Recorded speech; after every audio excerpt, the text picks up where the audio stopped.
Everybody, I have MIRU III here, the physical edition, and I'm excited to get started. Let's see the finale of the MIRU trilogy. Let's see how this goes. So, I was looking at the character sheet, and then I was also looking at the map, and there was like some new stuff on the map. So, I'm going to first look to see what's just new in here. What's new stuff. This one is called an analog defense game, so it does sound like we'll be defending. And I read through the intro already, and it sounds like maybe we're facing hordes of something. But with the way that I ended MIRU II, I don't believe I'm worried. But you know what?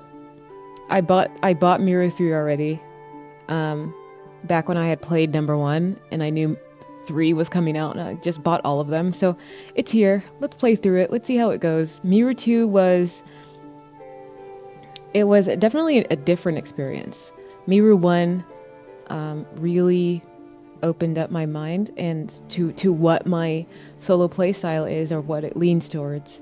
And so I'm very grateful for that. I'm so grateful for finding the first MIRU. And then I played through MIRU 2, but by that point I had become pretty powerful and pretty OP with all the stuff that I had. And so I'm still at that level, kind of left off there with that same character and all the stuff in my inventory. I'm OP. My character is crazy, crazy overpowered. So let's see how it goes. So that's what I want to do. So you open up, it says, you have a new home.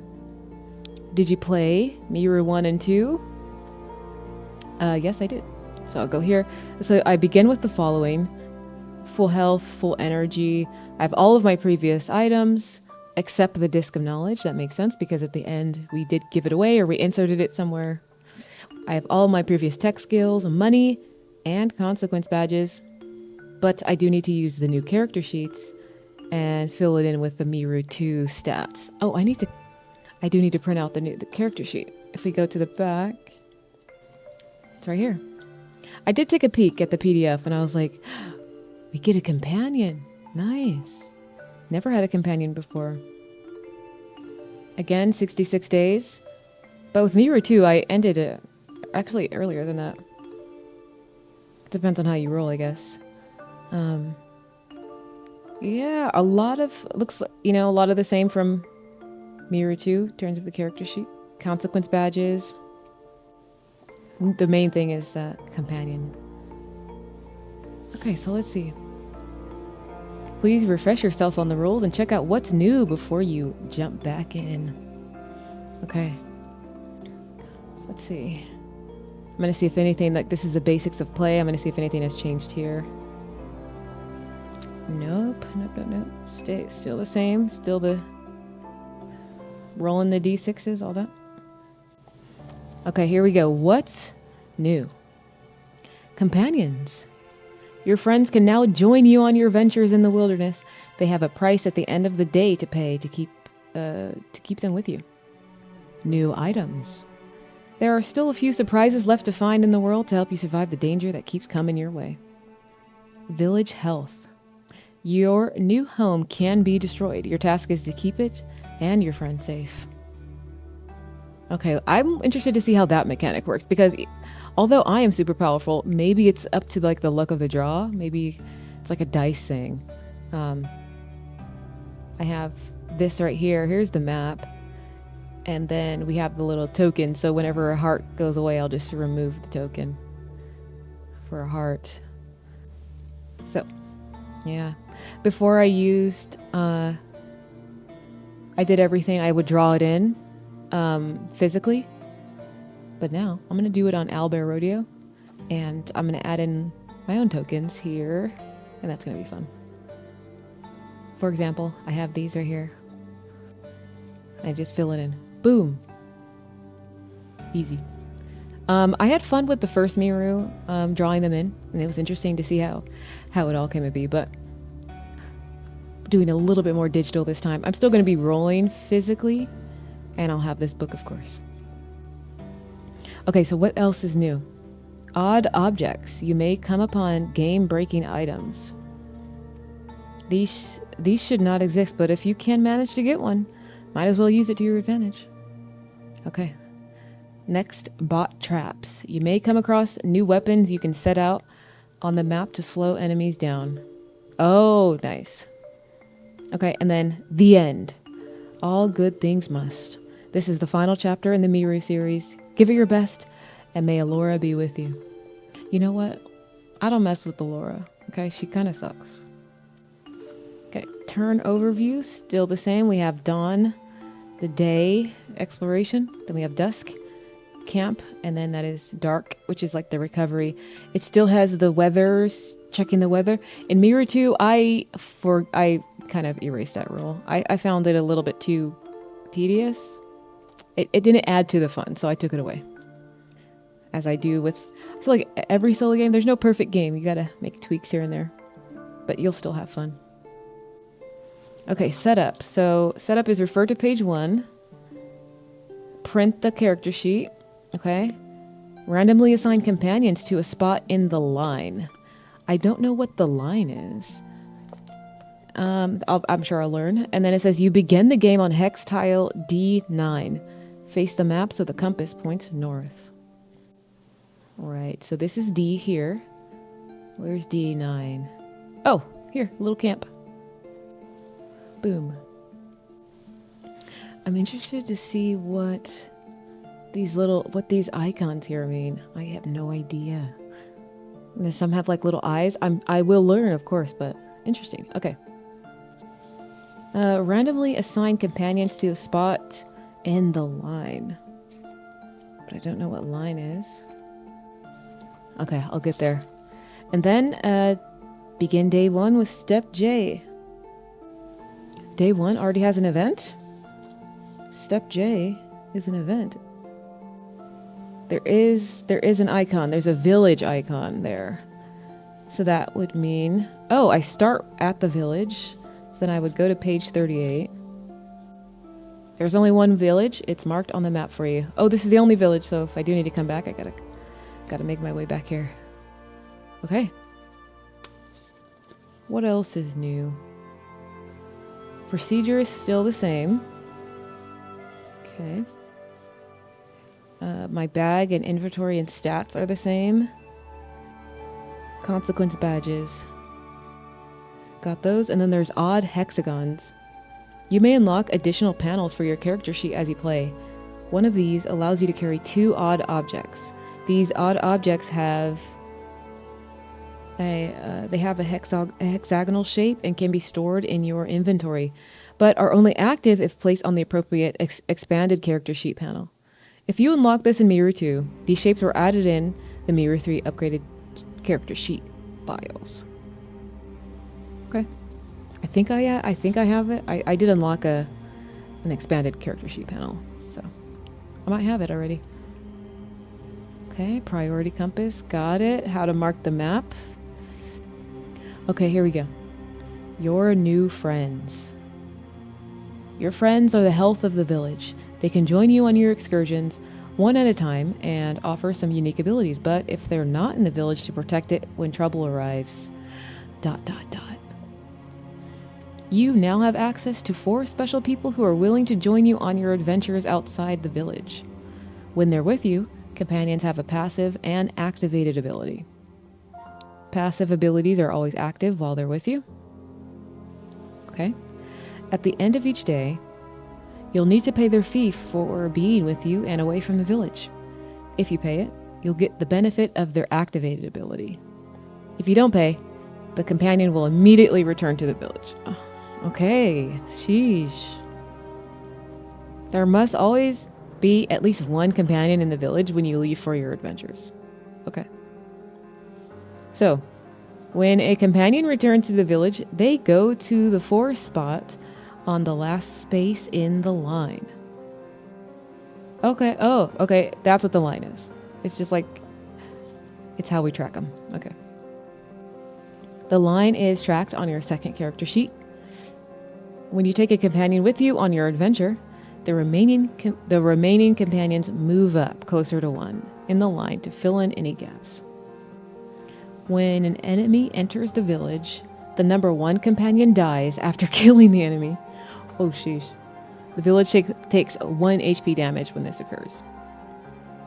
The next time you visit the village after any number of your companions die, you must spend 1 of your 3 stops in the village to visit stop H. Some stops in the village can never be visited again after a companion dies. Ooh. So, companion FAQ. Companions do not collect rewards for killing an enemy that enters the village. The enemy is simply erased from the map, and the companion is erased from the line. If you can't or don't want to pay for the companion at the end of step P, they immediately appear in the village. Update the line. Okay. During setup, you randomly assign companion to a space in the line. For an easier experience, put the techie in the number 4 space. Why? Is the techie not helpful? That's interesting. Okay. You can only have 1 companion with you at a time. Okay. And when they die, you lose access to a part of the village. So who do we have? Meet the team. We have the junkie, the guy, the techie, and the hippie. When the junkie's with me, their passive ability, all enemies have negative 3 HP. Activate their activated ability. Roll 1d6, add one of the items from the row that matches the d6 value. I only get the activated ability if I pay. Okay. And the hippie, they heal you from poison after combat. Okay. The techie can give you combat rewards. They give you extra spare parts.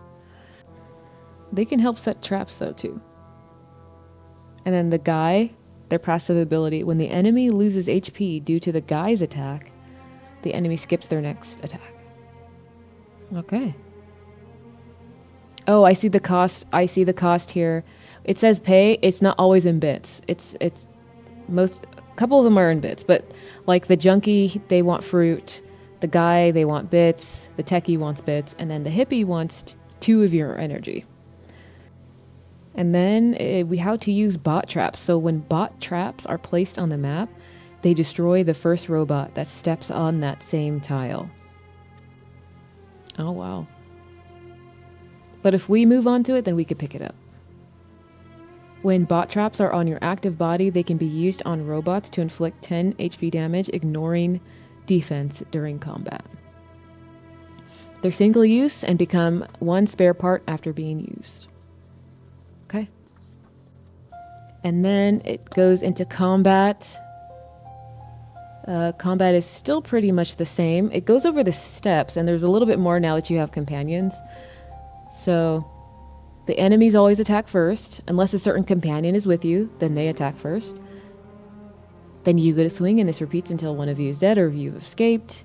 So, as we know, the guy's special ability, or passive one, he can make the enemy skip their next attack. So the guy's turn, the enemy, we do the status check, we attack, then it's my turn, choose an action, status check, all that. Yep, okay. Looks the same. And then there's the combat aftermath. I can't believe in MIRU 1, I did not do combat aftermath the entire time. That's kind of funny to me that I just skip this page every single time. I am owed so much. Yeah, okay. I think that's it. So next, I need to print out the character sheet. So I printed out the stuff. So set that right there.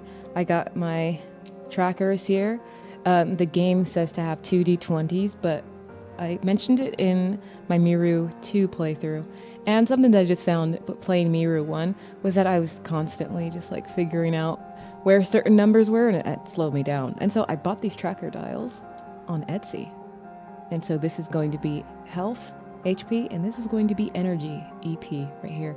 And it's a lot easier to just go down the dial and change the numbers. Like so. So we start at 20. There we go. Lines up with the line here. So there we go. Got the dice ready. Got the blue theme going on. Blue's my favorite color, so Nice. Nice. Okay.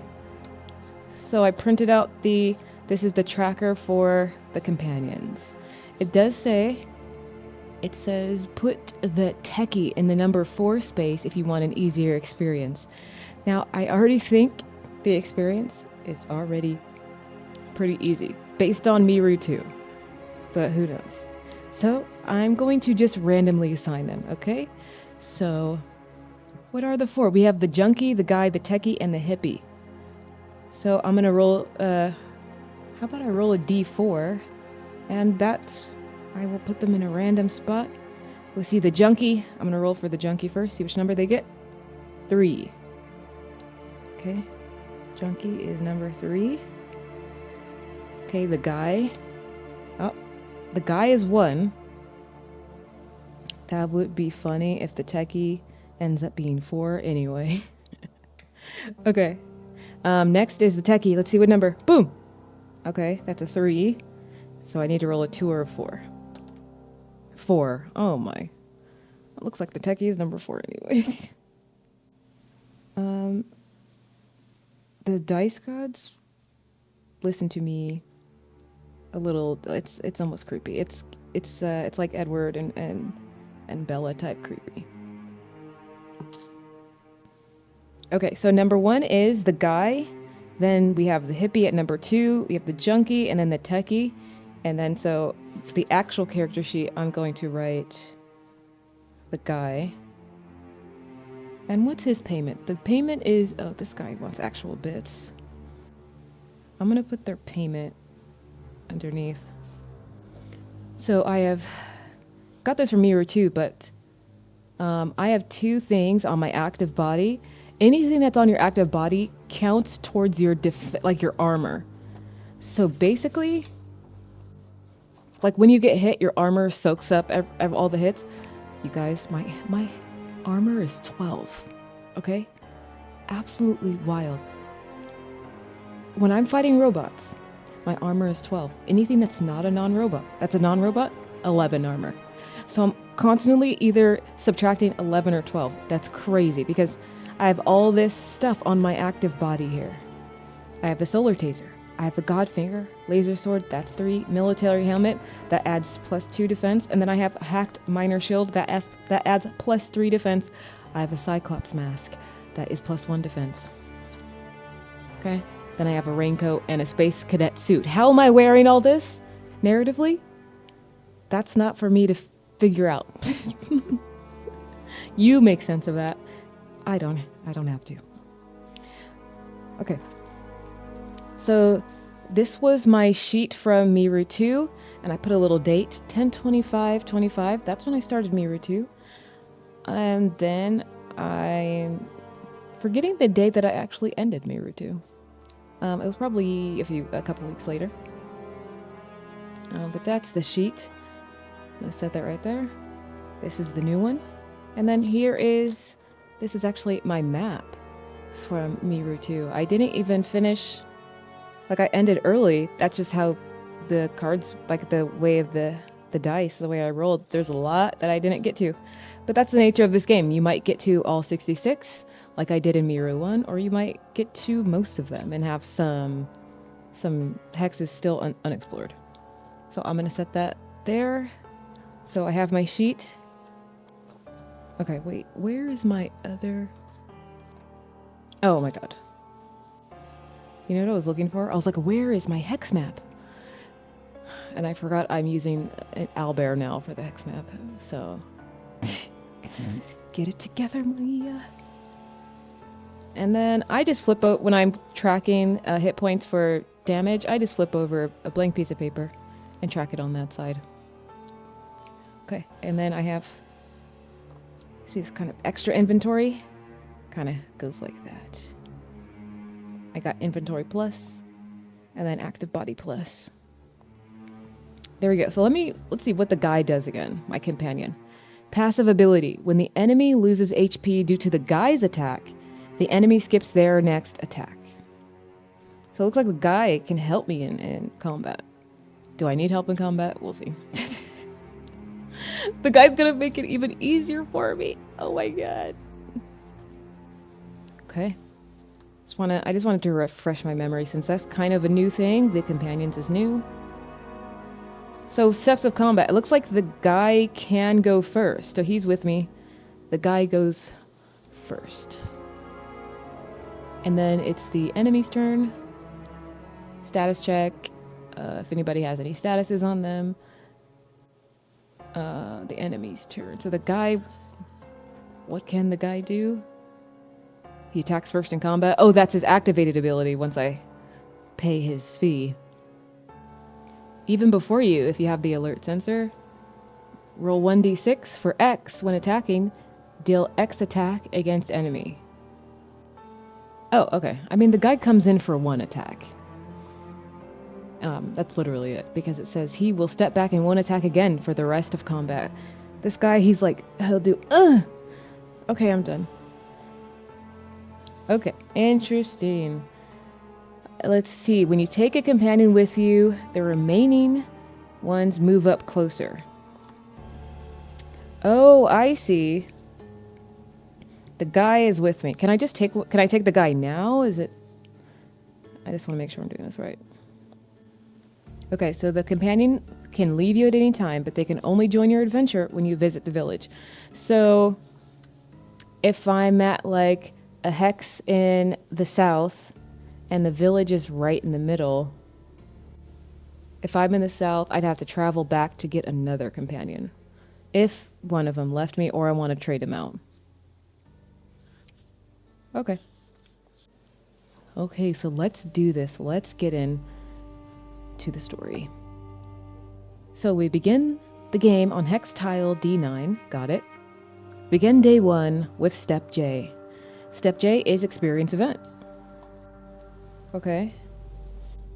Experience event. I am on the village tile, so I'm going to go to the village event tile page, which is page 38.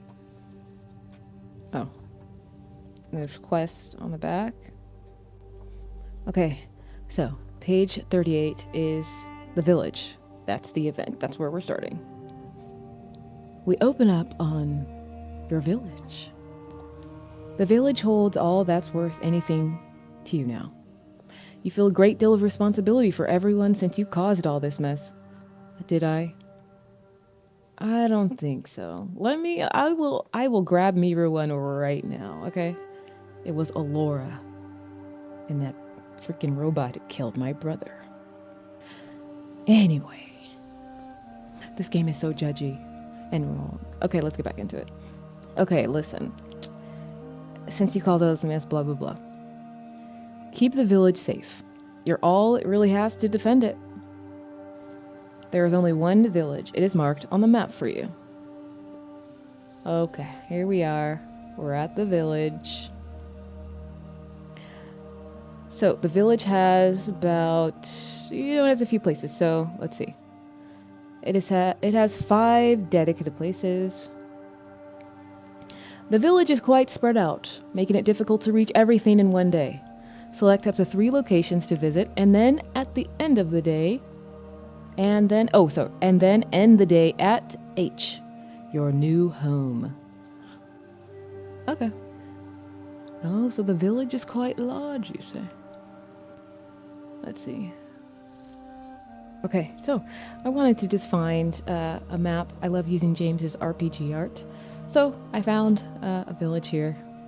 Great stuff. Check out James' RPG art for these cool scenes like this. I love to use these in my other games to just help set the scene of where we're at. Helps with the roleplay and stuff like that. So we're in a village, and it's quite spread out.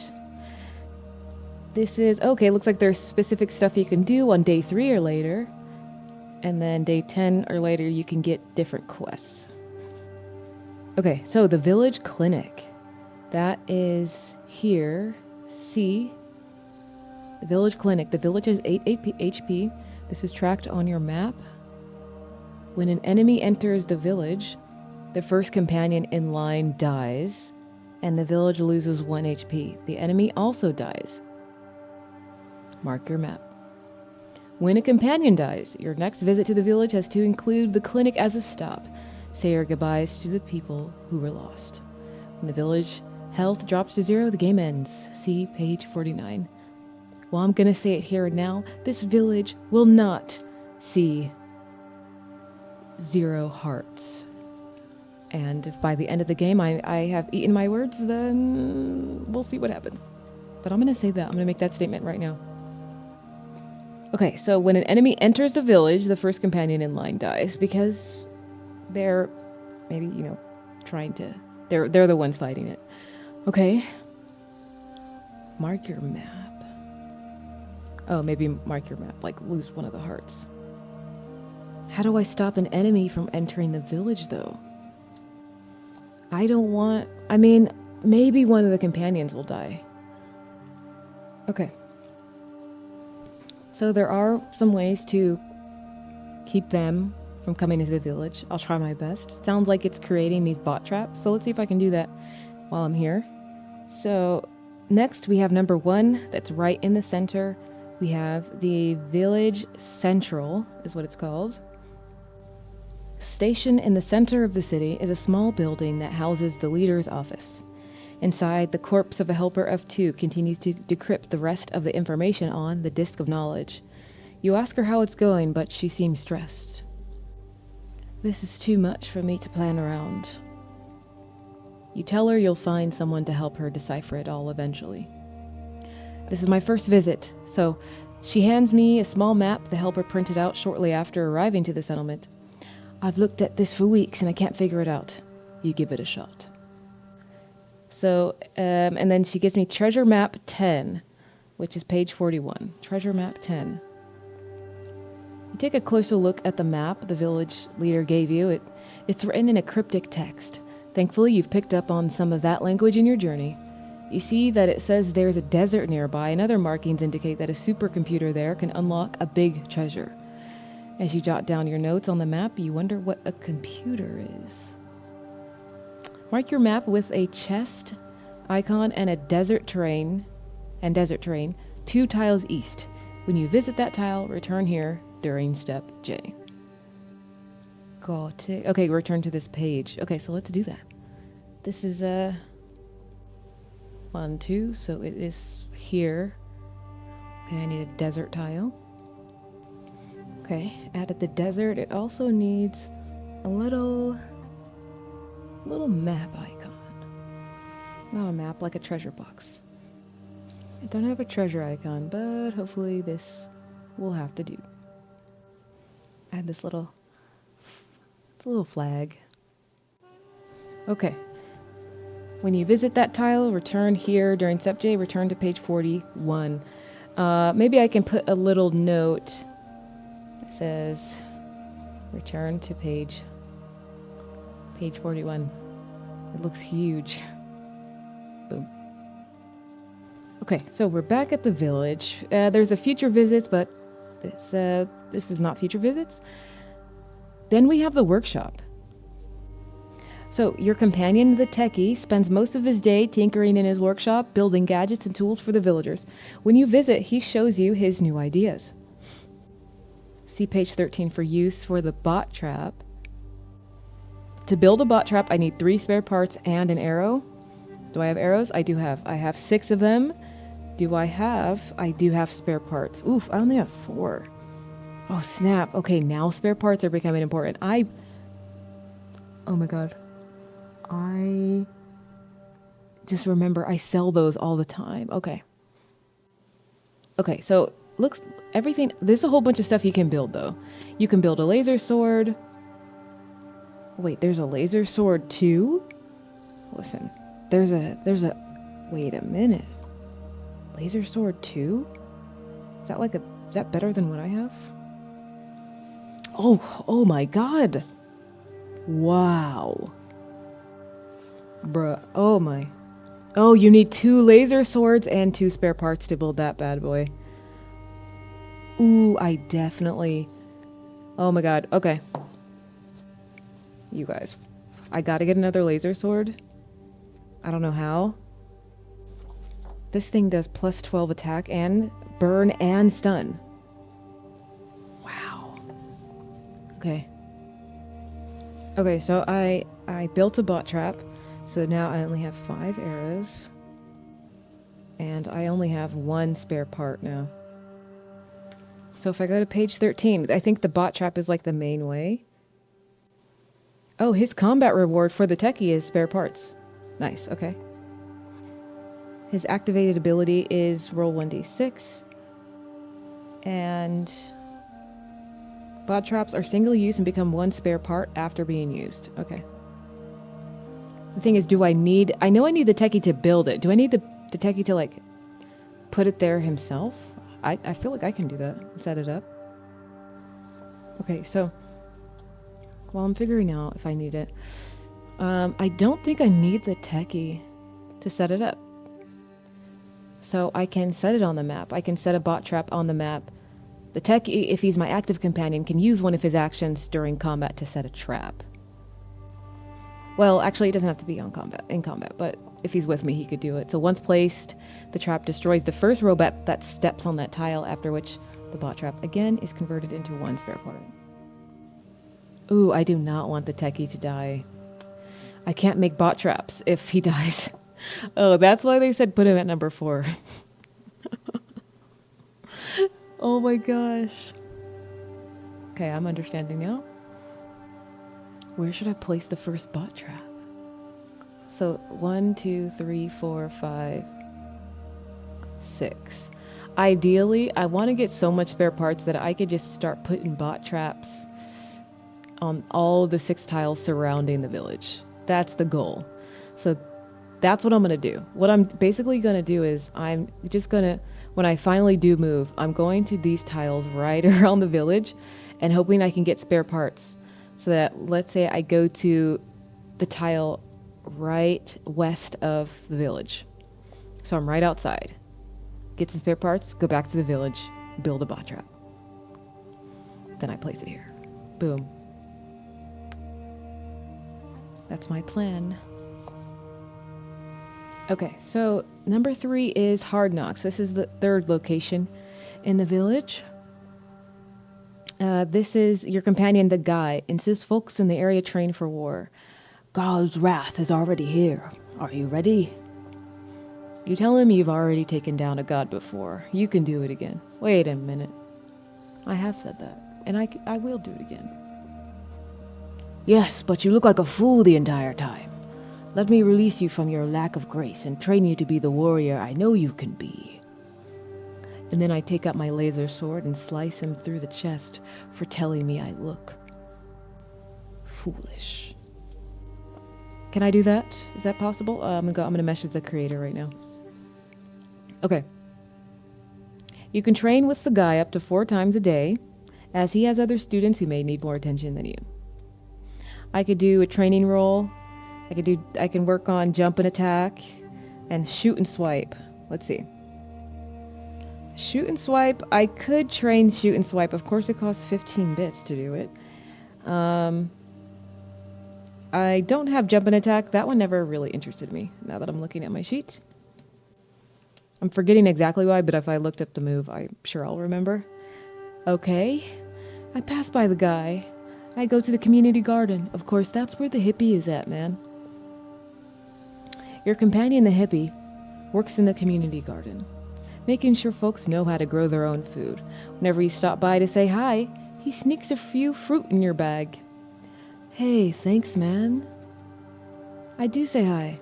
Hi, man. And he gives me some fruit. And now I have 3 more fruit. And then number 5 is the flea market. Your companion, the junkie, finds many interesting items on his adventures with you. While his sell prices are low, he makes up for it with rarity. It takes the junkie a while to find bit lists. He will only give you 15 bits in total, max a day, when selling him items. Quantities refresh for each visit to the village. I could buy some arrows. That's what I'm going to do. I'm going to buy some arrows for 2.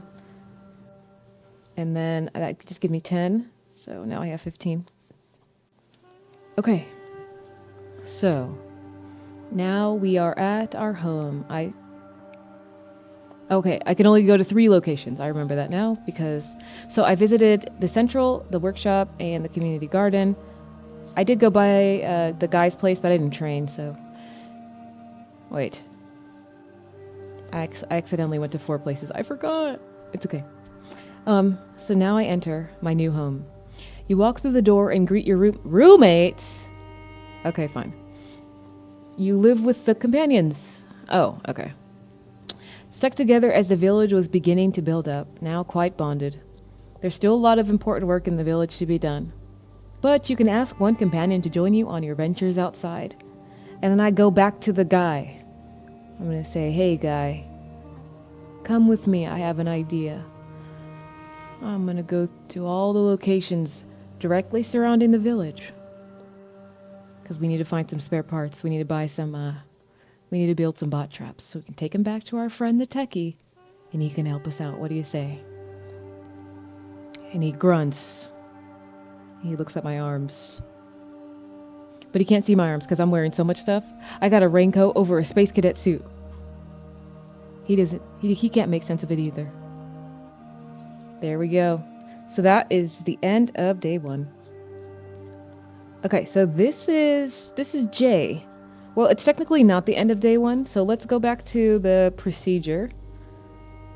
Experience the event is J. We got the event. And that's just the day. So now we're going to do desk stuff.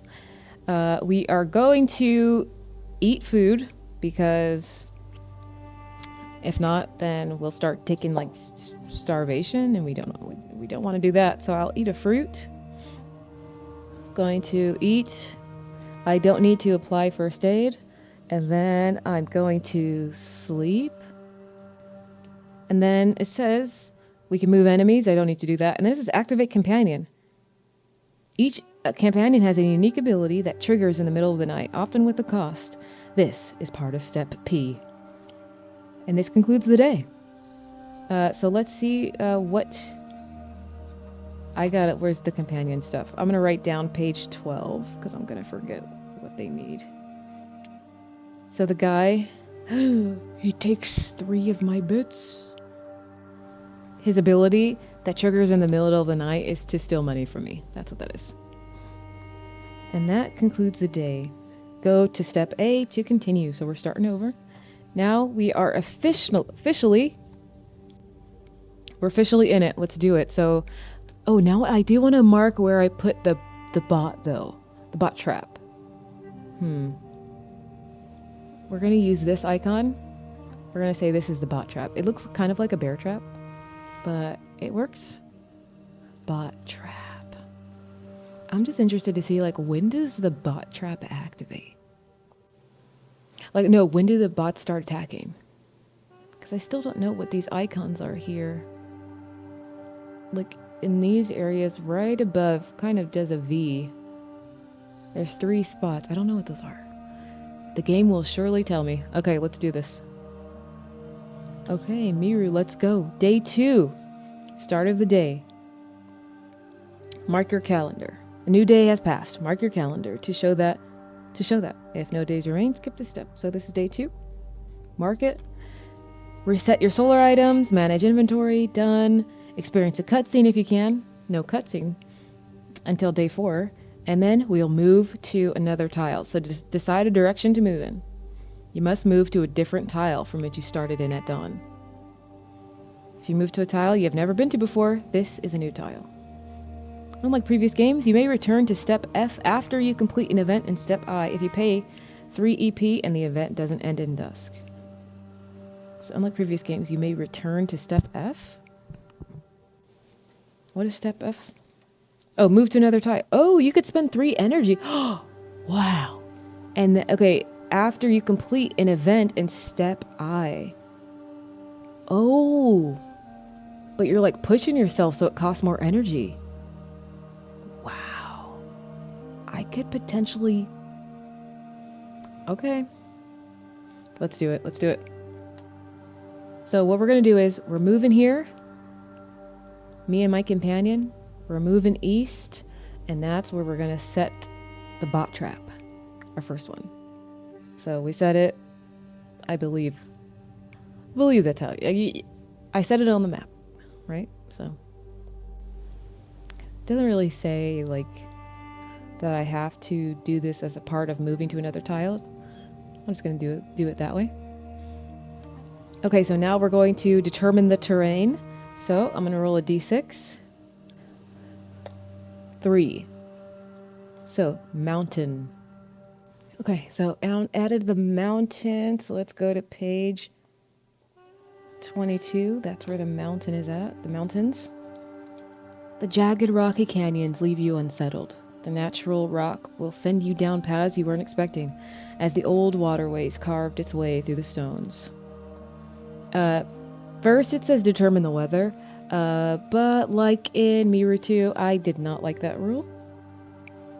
Or that step in the procedure. It's kind of like a new thing that was added into part 2, but I skip it actually. So now we're going to determine the event. So roll 2d6, and the sum determines. Okay, that is 9. 9 is an encounter. The world is growing stranger by day. Be cautious.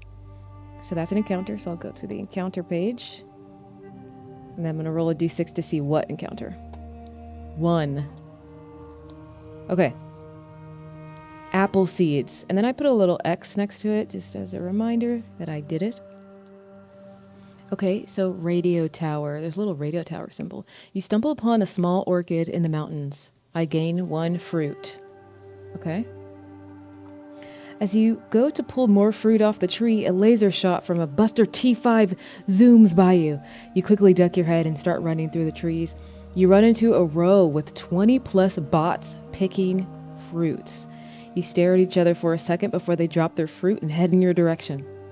You run for most of the day before you come upon a radio tower. You dart up the ladder and enter the extremely loud control room. Solve the passcode to turn the radio tower off. I think I got it. Is it Allura? It has 5 spaces. Bruh, did I get it? It's 5 letters. Okay, so what it shows and what I've learned from MIRU II is that these symbols right here, these are all letters and they can't be translated. And so you can copy paste this here into Google Docs or Microsoft Word, for example. So you just copy this. So this is all in alphabet and letters. And it can make a sentence, it can explain it, everything. The book is full of it. So if you look here, there's more. They look like glitched, like symbols. It's all throughout the book, and it's all kind of like a little hidden story, little Easter eggs. But I just did it, and the question is, who is the one true God? In this story, it is Allura, which is 5 letters, and the answer is 5 little symbols. So I think I got it. Nice. Who is the one true God? I think I got it. Okay, so if you successfully power down the radio, all robots now have -2 HP. The god has -10 HP. Oh my. I'm gonna write that down so I don't forget. So all robots have -2. Wow. I was staring at that for a second like, okay, I'm gonna get this. I also earned this badge. I get the radio tower badge. So I'm going to check it off, and then it says page 46. What does the radio tower do? Mountain E1, yes. So you discovered a small abandoned orchid. All of the fruit on the trees are rotten or inedible. You look around and discover a crushed radio tower. What happened here, you ask out loud. All robots now have -2 HP, and the god is -10. I'll take it. Okay. And so that is step G. We did the event. We played through the event. Then I can pay another 3 energy to go back to step F, which is move to another tile, which I think I'll do.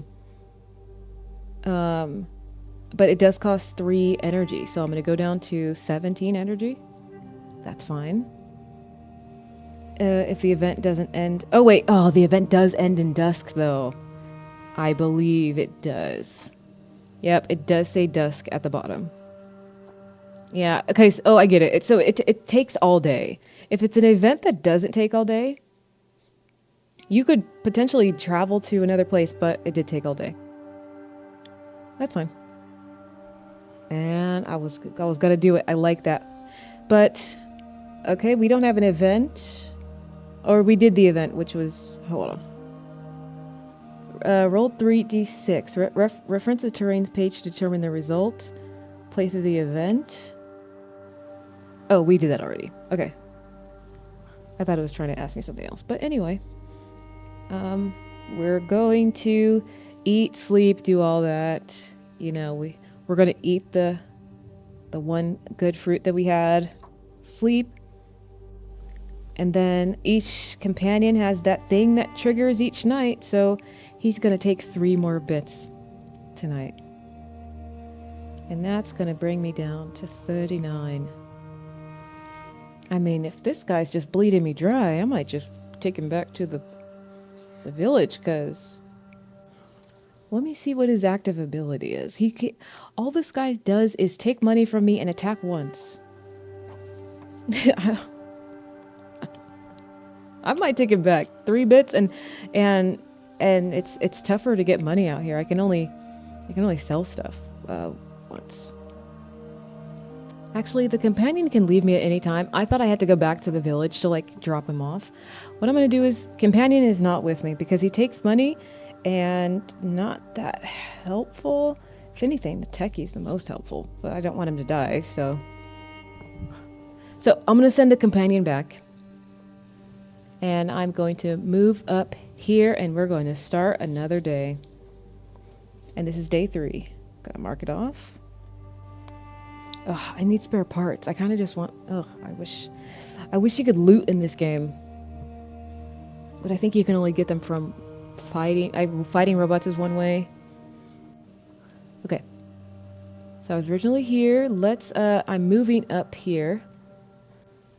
And I'm going to roll a d6 to see... That's another 3, so it's more mountains. Okay, some more mountains. Let's determine what the event is. 2d6. 2. Nothing eventful. The mountains can house some scary things, but not today. Skip to step L. Step L is eating and sleeping, and that's the end of day 3. Okay, so we're gonna go to day 4. Nothing eventful. Sometimes you roll that and nothing happens at all. But you know what? It didn't end in dusk. So I'm going to use, that's my HP. I'm going to spend energy. Nothing eventful happened in the mountains, but you know what? I'm going to continue on. And I rolled a 1. Please don't tell me I twisted my ankle. Oh, Jesus. Minor injury. You sprain your ankle. Mark the injury. Yeah, I get it. -2 HP. Okay, so I go down to 18. So I'm going to eat. I'm going to sleep. Okay. Eating and sleeping gives me 1 HP and then 2 more EP. Okay. Actually, eating and sleeping brings it all the way back up. Put it together. Oh my gosh, I can't believe I twisted my ankle. And that's what I do for the rest of the day for the because I think I did that right. In terms of like spending the energy to continue on for the day. Because I wanted to discover something. Turns out, nothing. I was meant to do nothing. That's why the world was like, stop moving or we're going to twist your ankle. Let's go to day 4. Day 4 is actually a cutscene. Let's do it. So let's go to, it says go to page 52. Let's see what the cutscene is. They're usually not good. Okay, cutscene, day 4. As you head out for the day, you notice dark clouds surrounding you in the distance. Lightning dances along the underbelly with an alarming display of activity. Suddenly, 4 large bolts smash into the earth for several minutes, long enough for you to jot down their general strike locations down on your map. Spaces A2. Okay, where's A2? Oh, this one? Oh, that's what they are. So right here, A2. So we got A2 right here. A16. I'm guessing G2 and G16. Yeah, G2 and G16. If you visit these spaces, go to the following pages and skip to these little eye symbols on here. Okay.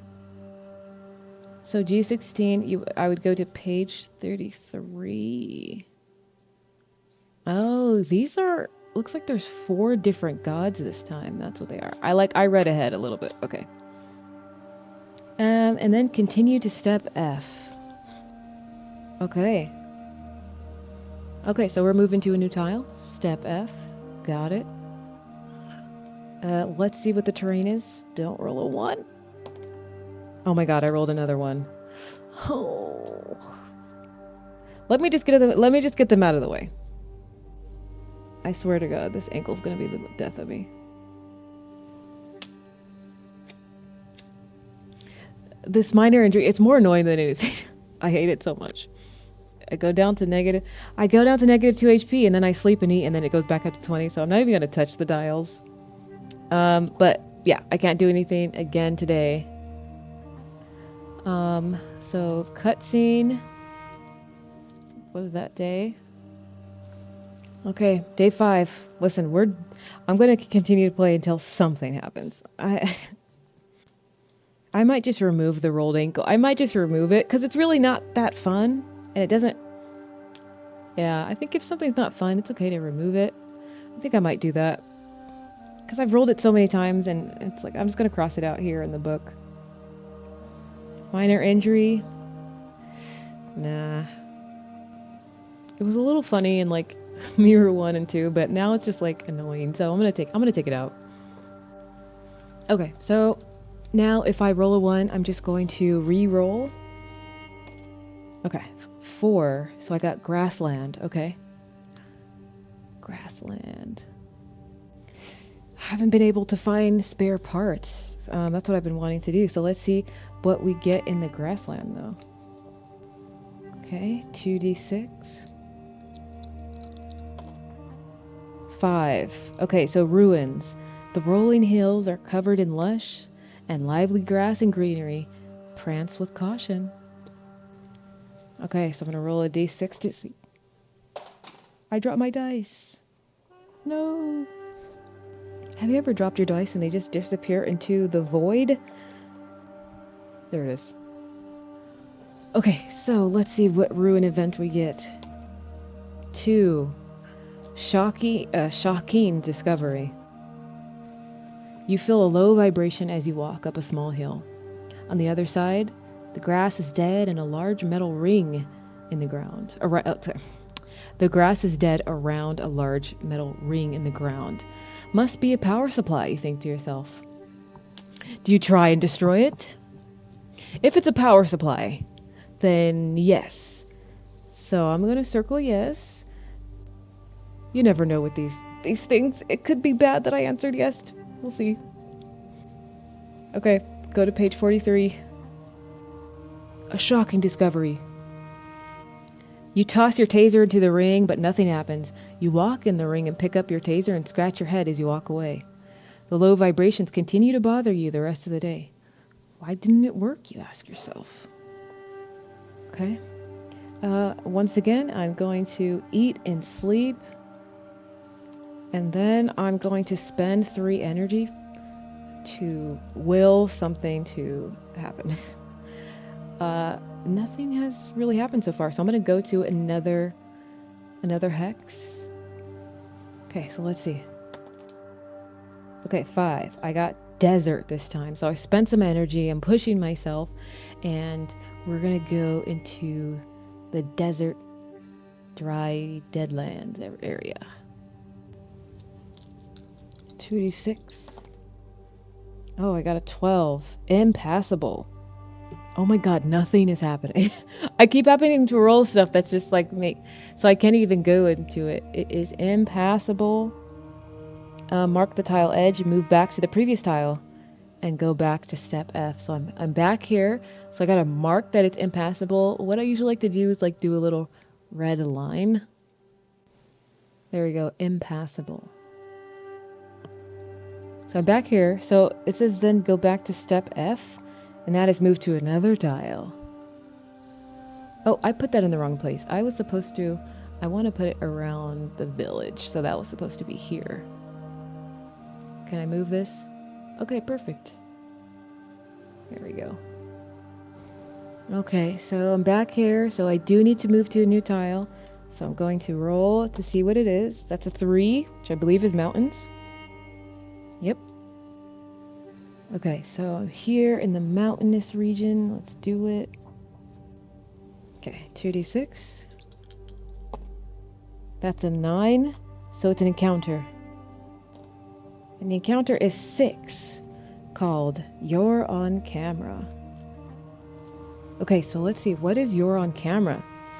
As you're hiking along the edge of a mountain, you spot a small wooden stall. The Trust Shop. Drop your bits in the bucket.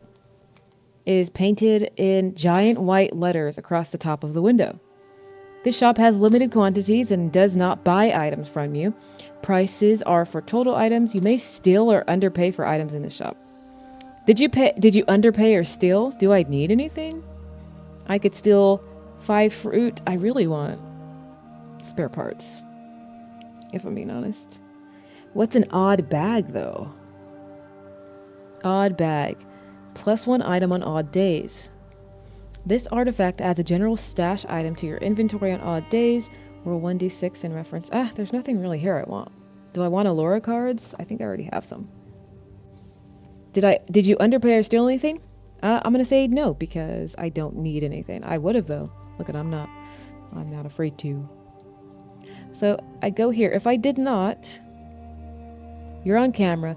As you walk away from the stall, you notice a fruit tree nearby with a very reflective fruit that catches your eye. And then I get 1 odd fruit. I'm on day 5, so it is an odd day. What does an odd fruit do for me?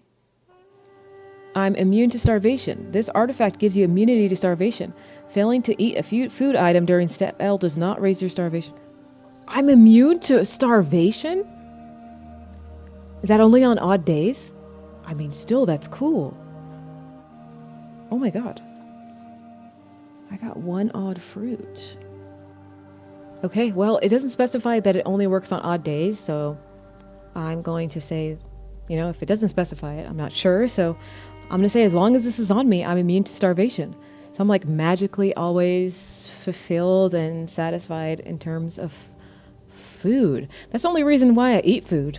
So I don't take the starvation points down. Wow. That's an OP item.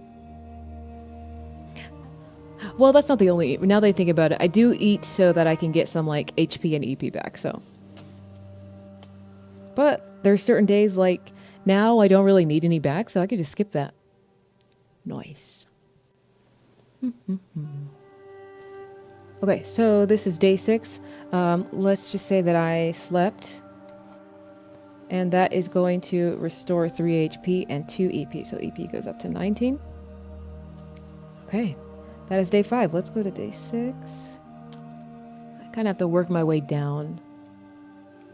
I mean, this way was impassable. I could enter through this way.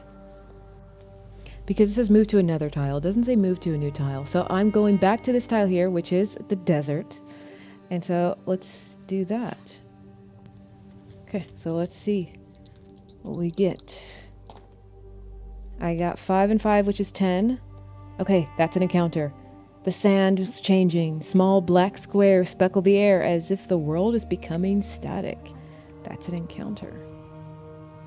So I'm going to roll a d6 to see what the encounter is. That's a 3. Hall monitor. Okay. You walk across a vast parking lot. The heat from the pavement exhausts you immediately. You aim for the building in the center of the lot. Some kind of ancient stadium for cowboys. Just as you get a few steps away from entering, an android in a vest walks out to stop you. The next event hasn't been scheduled yet. You'll have to come back at the proper time. You ask what events go on here. It's been a while, I'll tell you that much. They play a game called football. Though, to be frank with you, I never understood it. They hardly ever touch the ball with their feet. They also don't wear cowboy hats.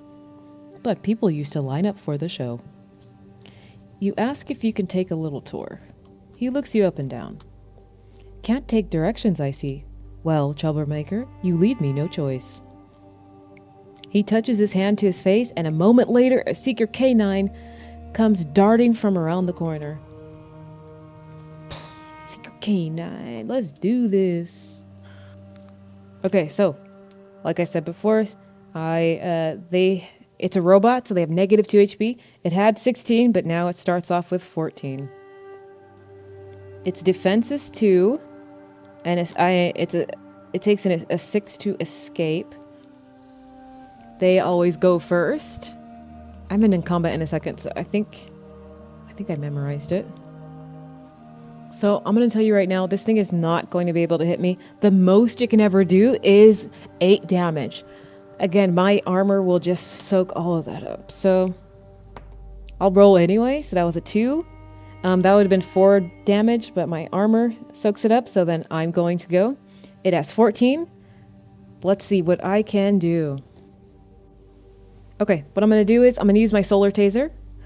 That does 9 damage, but I also have my tech skills as well.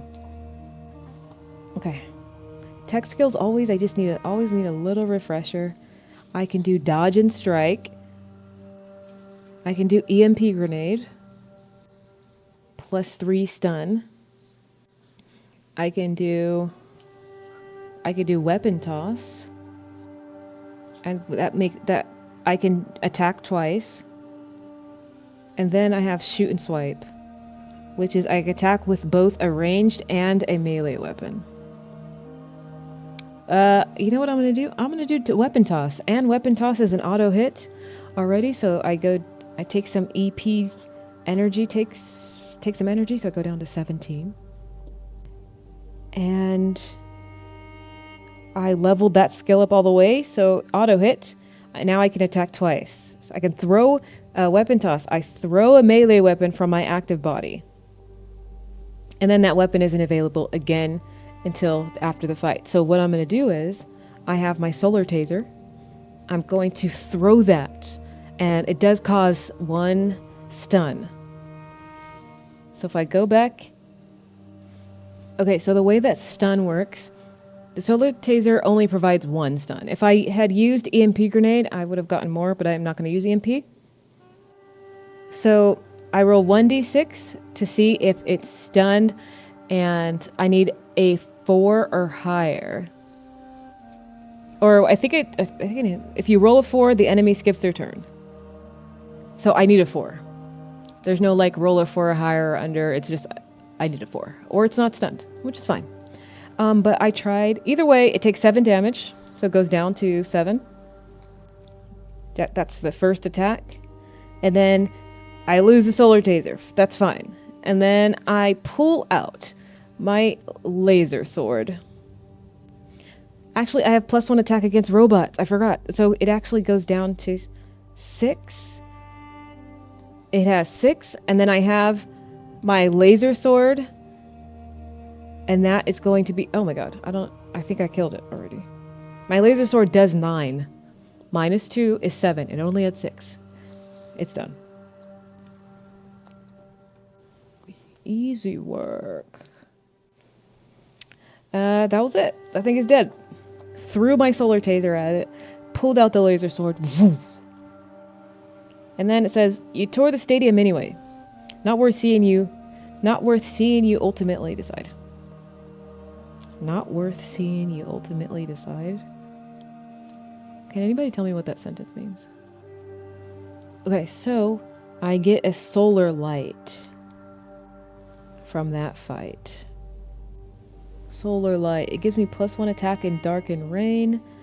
I think I'll just sell the solar light because I'm forgoing the weather rules, so that doesn't really affect me. Okay, and don't forget after combat, there's the reward pool. Okay, I think it's 2d6 based on that enemy's level. So let's see what I get. Okay, I rolled a 1 and a 3. So I'll get one spare part. I'll take it. And then I rolled a 3, so I get 3 more fruit. Okay, that is the end of day 6. So we'll go to day 7. And I'll eat and sleep. So sleeping will give me 2 more EP back, so I'll go back up to 19. And I don't have to eat because I'm immune to starving. Yay! Day 7. We're gonna move down here. We're gonna move down. Okay, let's see D6. Let's see where we're going. 6. So that's a swamp. Okay, so we're here in the swamp. Let's go. Okay, that is a 7. So ruins. A rainforest so thick you can't tell if the low hum is from the bugs buzzing or something else nefarious. Let's see what it is. That's a 5. The sound of magic. Okay, there's been a low hum in the distance all day. You walk into an abandoned bar and sit on a stool. You spend a few minutes spinning around, letting your feet dangle in the air, wondering what the noise could be. You get up and explore a nearby closet filled with board games. You pull out a bright yellow box and read the cover. Domino Wizards, it says. Heavy box, you think as you dump it out in the bar. Ponder that, the back of the rulebook says. The humming in the background gives you a headache. Frustrated that you can't figure out the rules, you decide games aren't for you and you walk away from the bar, leaving your mess behind. Nothing of note happened, so let's spend 3 energy to go to another hex. So I was at 19, I go down to 16. Okay. That's another swamp. It's a swampy area. Okay, so now we're here. I have traveled through all of the hexes surrounding. Looks like, and I still haven't got enough spare parts to build another trap, so guess we'll have to move out further. Okay, so swamp again. That's an 8, so it's an encounter. I continue along and the humidity is so bad you're willing to let anything take you out of this world. Let's see what the encounter is. 6. Lunchtime. You sit by a small stream in the middle of a small town. As you wash the mud off your shoes, you see a few fish jump through the stream. You look up the stream and notice an odd fish floating down the stream. The word stream has been said a lot to you. You realize, hey, okay, what? You realize what it is when it's too late. An abomination jumps out of the stream and attacks you. Dun dun dun. Again, none of its hits will do damage to me, but a 3 or 4 can poison me. There we go.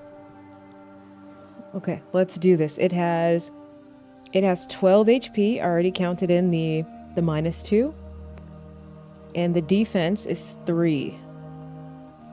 Let's do this. I'm gonna roll, and hopefully I don't roll a 3 or 4. I roll a 1. The attack only does 3 damage, which, as we know, is nothing at all. Okay, I'm gonna go. Because I don't want it to potentially poison me, I'm gonna try to do what I can. Weapon toss it is. Good old weapon toss. Auto hit. Weapon toss, but it does cost, I believe 2. Let me put the weapon cost here, actually. So weapon toss, it costs -2. Shoot and swipe, it's -6. Oh snap, that's a lot.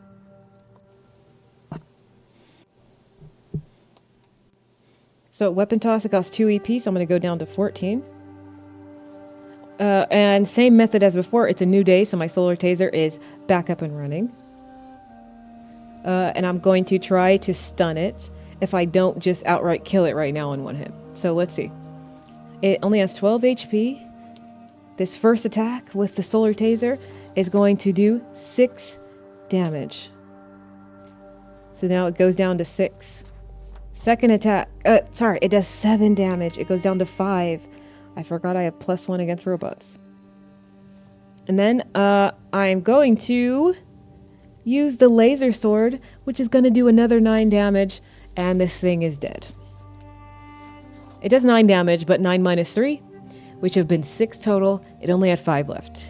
That was quick. Another 1 shot, 1 kill. Okay, so that is it. Once again, easy work. I get an inhaler refill.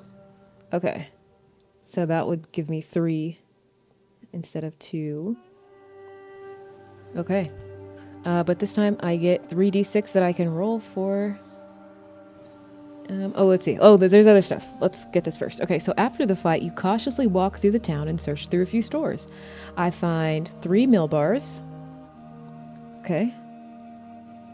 I find 10 arrows. Okay, nice. Any spare parts? I find a hatchet, which I will sell. As you walk out of small sporting goods store, an android with white eyes blocks your exit. Kill me soon, the voice of Alora says through its speaker box. You're running out of time, human. It turns around and rips its own head off. Whoa. Alora, you're going down. You are so going down once again, and hopefully for the final time. There we go. So 3d6. Okay, 1. Nice. I'm going to use that for a spare part. Now I can go back to the village and make another bot trap. Done. So I have a 4 and a 3. I can add them together to make a 7 and get 3 bits. Or I can get 6 fruit if I wanted to. I don't really need fruit. I'll just add them together and I'll get 3 more bits. That's 44. I got 44 bits. Cool. So now I have 3 more spare parts. That is day 7. We're going to go to day 8 and head back to the village. Right here. We are back at the village. Okay, so I'm all out of spare parts. So I can only visit 3 spots a day. I'm going to build that bot trap. It takes an arrow, so I go down to 24 arrows. Build a bot trap. We'll place it here in the swamp area. Boom. Definitely not going to pay to learn shoot and swipe. But what I am going to do is I'm going to sell the hatchets. I'm going to sell some other stuff I have as well. I have like a solar light and a solar battery that I don't need. So, erase and erase. Let's see. I'm back at the village. So is there anything I could do? Oh, I forgot to level up because I ate and slept. Let's see. The HP, EP will go back up. So we're good there. Okay, is there anything else? The community garden. I can get 3 fruit if I go say hey to the hippie. Hey, man. Thanks for the fruit, man. And then, so I went to the workshop, the garden, and the flea market. So I'm done here. Eat, sleep, all that good stuff. And that is the end of day 8. Let's do one more day. Let's do day 9. See what we get. Hopefully some spare parts. So I rolled a 6, so that's a swamp. Actually, what's funny is I have to move through one of these. I'm gonna go here. This is like a desert area. I remember they said go here. So I do have to move through the mountain first. So I'm going through an old tile mountain. So this is a mountain hex. So I will finish whatever happens there. Let's see. That's an 8, so it's an encounter. Let's see what it is. 4. Okay. This encounter is called Right of Way. You're on a dusty trail when an android riding a bike blazes past you. A moment later, an abomination runs up and attacks you. Okay. This one has 16 damage. It might live to round 2. Let's see. 16, and then defense is 3. On a 1 or a 2, it does poison me. But I do have an inhaler, which will help out with that. Hopefully I don't roll a 1 or a 2. It does attack first, so let's go. Of course, I rolled a 1. I don't take any damage, but I am poisoned. So let's see. Okay, what does poison do one more time? Let me just double check. Okay, so at the end of your turn, I have to roll a d6. X is how much poison you have. The max poison you can have is 3. So you begin the fights with 1 poison if you're poisoned before the fight. So I was not. So that's at the end of my turn. It is now my turn. At the end of it, I will take the poison. I'll roll a d6. So the most I can have is 3. So we'll see how that goes. Should I do my handy dandy, double strike? Why not? I mean, the other ones are cool, but why stretch it out longer than it needs to? So, weapon toss it is. I go down to 18 energy as it costs 2. I do my handy dandy solar taser, whip that out. It's going to do 10 damage. 10 minus 3. So it does 7. So it goes down to 9 health. The robot does. That's the first attack. And then I'm going to do this one. This one will last till the second round. Okay. This one, laser sword comes out. That one does 9 damage. Okay, so that's 9 minus 3. And it goes down, 9 minus 3 is 6 damage. So it goes down to 3. So it still has 3 health. So it has another round in it. But I could potentially stun it. But let me roll the d6 because I am poisoned. That's a 6. So I have 3 poison. So I'm going to fill in these little dots here. So for right now, I have 3. Now it's the robot's turn. I want to roll a 4. And if I roll a 4, it is stunned. Let's go. I rolled a 2. It's not stunned. It's going to go again. I rolled a 2. Is that just more poison? I'm poisoned again. It poisons me again. Okay. It poisons me again. I take out, I swipe it again with my laser sword. I end its life. Boom.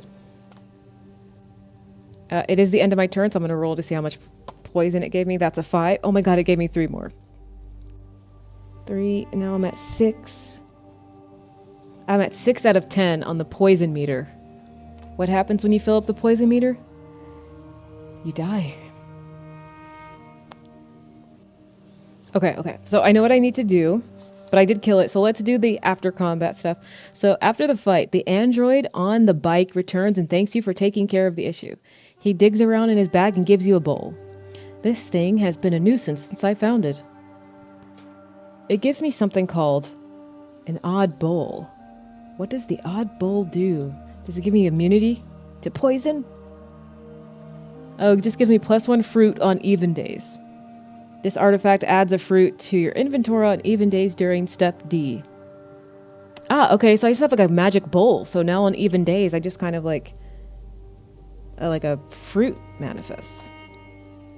Interesting. It's got an odd bowl, but the effect is on the even days. It should be called an even bowl. Okay, so that thing, the abomination had 3 kind of filled in black squares, so that is helpful for after combat. So I can roll 3d6 and see what I get.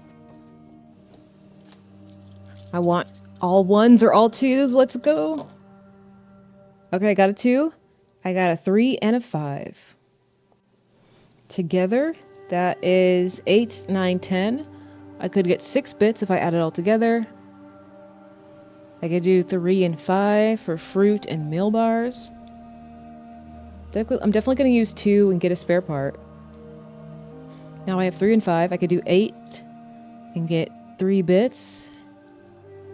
Yeah, I might just do that. Put them together, make 8, and I'll get 3 more bits. Okay, so doing this kind of end of day stuff is going to be helpful. So I'm going to eat a fruit, and that will give me 2 EP, and then I'll go back to up to 20. Okay, so being poisoned on the 6th tier is pretty bad if I don't heal it. Like if I didn't have any inhalers or refills, it'd be pretty bad. All my EP would go to 0, and I'd also start losing HP. But I do have an inhaler, so it does cure poison. I actually have three of those. So I'm going to use one. So it does cure my poison, so I'm good on that.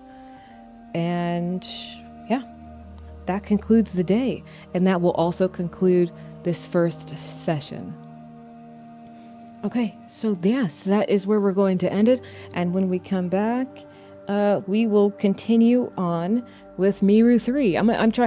I'm curious to see like where the defense of the village comes in. I'm sure maybe like certain cutscenes will open up or something.